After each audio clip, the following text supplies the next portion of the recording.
Allô tout le monde, c'est Julianne. J'espère que vous allez bien. Aujourd'hui, on fait un pain perdu.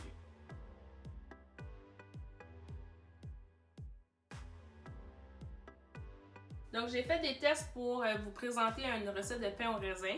Puis, mon pain était un petit peu trop cuit, puis pas la densité que je voulais. Donc, je vais l'utiliser pour faire du pain perdu. Puis moi, normalement, je fais du pain maison avec une machine à pain. Puis, j'ai toujours des retailles de pain que je garde au congélateur. Puis, quand j'en ai assez, je fais une recette. On cuisine! Pour la recette aujourd'hui, vous allez avoir besoin de cannelle, de muscade, de cassonade, de vanille ou de l'extrait de vanille, de lait et de crème, puis des œufs.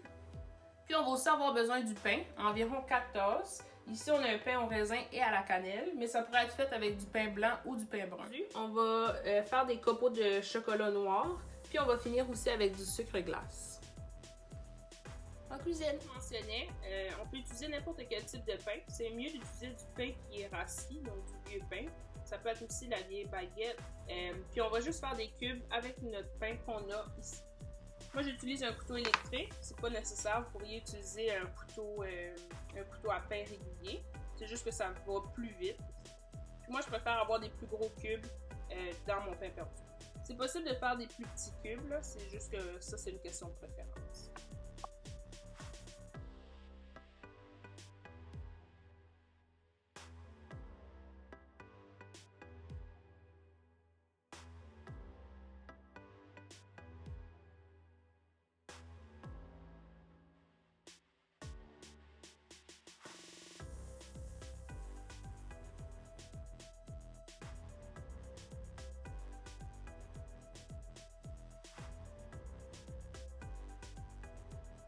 Comme je viens de mentionner, on va utiliser 12 tasses parce que je voulais utiliser tout mon pain. Donc, on va changer le reste des quantités pour accommoder le 12 tasses. Mais vous pourriez faire la moitié de la recette à la maison, donc faire 6 tasses de cubes de pain. Puis, comme j'ai mentionné, c'est dans un plat allant au four de 15 pouces par 10 pouces avec 3 pouces de profondeur. Donc, pour le mélange, on va ajouter 4 œufs.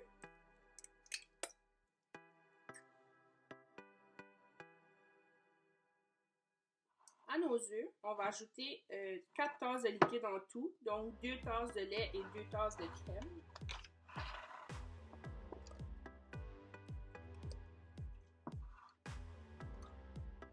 Puis je vais les mesurer ensemble, il n'y a vraiment pas de problème parce qu'à la fin, tout ça, on va tout mélanger. Puis ça pourrait être juste la crème ou juste du lait, c'est vraiment une question de goût et d'onctuosité.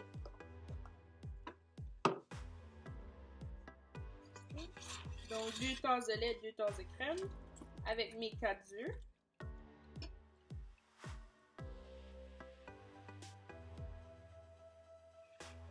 À mon mélange, je vais ajouter 3/4 de tasse de cassonade.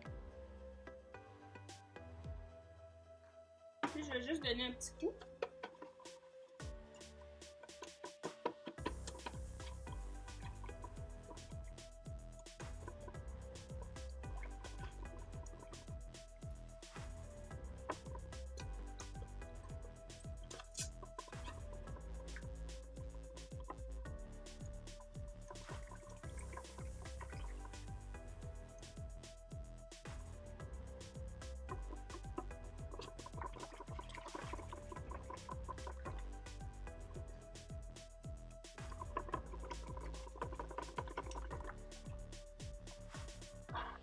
Puis on va assaisonner avec nos épices, une bonne cuillère à thé de cannelle.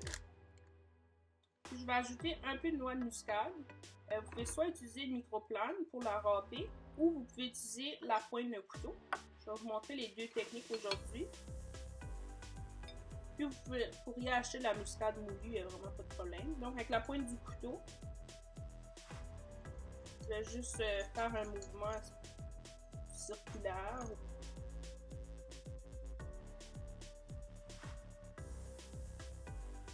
Environ le quart d'une cuillère à thé, puis même jusqu'à une demi-cuillère à thé. Sinon, avec la râpe, on a juste besoin de la gratter comme ça. On va donner un petit coup pour incorporer la cannelle. Puis à ça, on va aussi ajouter une bonne cuillère à thé d'extrait de vanille. puis un petit peu plus pour la lotte. Donc, il y a certaines personnes qui vont chauffer ce mélange-ci. C'est pas nécessaire, mais moi, je le chauffe pas, puis je l'envoie directement sur mon pain coupé. Donc, une fois que c'est bien mélangé, on va aller le verser sur nos cubes de pain. Puis, on va envoyer le tout dans un four à 350 degrés pendant au moins 25 minutes.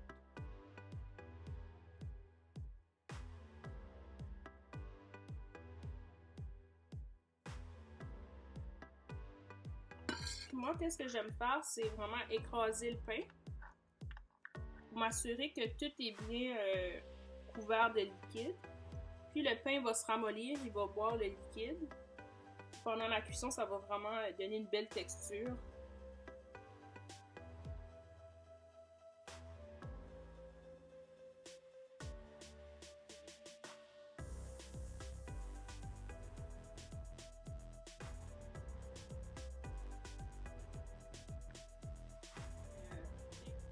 Inquiétez-vous pas, ça va vraiment donner une belle texture à la fin de tout ça. Après 25 minutes de cuisson, on va vérifier si le pain est bien humide. Puis on va vérifier aussi si le liquide qu'on voit ici est figé.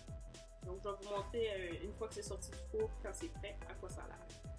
Le pain a vraiment absorbé le mélange d'œufs et de lait. Puis vous allez voir sous le dessus, c'est un peu plus sec. C'est vraiment ça qui donne une belle texture. Puis en dessous, c'est vraiment crémeux comme un pain doré. Donc on va terminer avec un peu de chocolat. Moi, j'utilise juste du chocolat noir aux amandes. Puis ça, c'est une question de goût. Vous n'êtes pas obligé d'en ajouter. Puis j'utilise la microplane pour le râper.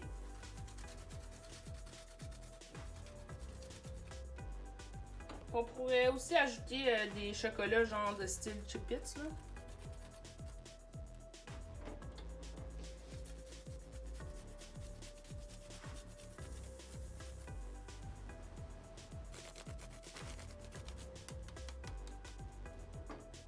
Puis on va aussi ajouter du sucre glace.